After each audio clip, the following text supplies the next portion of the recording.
If you're looking to configure your roaster a little bit more to your style of roasting or workflow, then this video is for you. Today we're going to go through the preferences menu.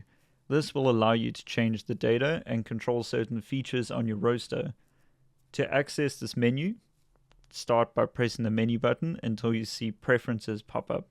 Then press start to enter. We're going to use the menu button to cycle through all of the different preferences. There are currently 5 preferences that you can adjust to change your experience with the roaster. The first one is dial in by dev%. This is the switch between levels and development percentage. If you prefer to work on development percentage with your roasts, then you will want this on. If you prefer the level system, then keep this turned off. When activated, you will notice that the display screen will change slightly.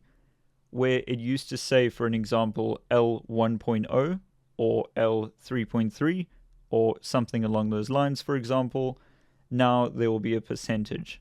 The second one is dev% lock.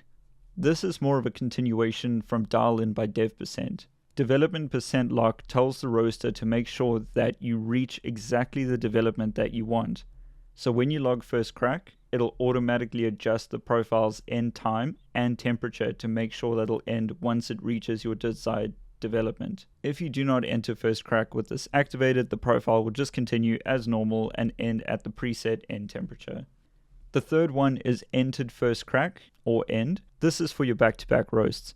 If you're roasting the same coffee back-to-back, enabling the option keep will keep the first crack point that you entered during that roast, rather than the pre-entered expected first crack on the roast profile. This is handy if you're dialing in one coffee with different roast times on the same profile. Alternatively, choosing reset will always use the expected first crack value on the profile. This is great for if you're roasting different coffees on the same profile, but you don't want your first crack point being overridden or saved from a previous roast of a different coffee. The fourth feature is roast logging.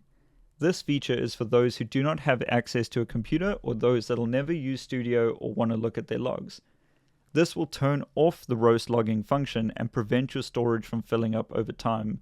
This will not delete any of the previous logs that you might have had on your roaster before turning this off. The last preference is the temperature unit toggle. This switches between Celsius and Fahrenheit. Now you have all the tools that you need to set up your roaster for the perfect workflow.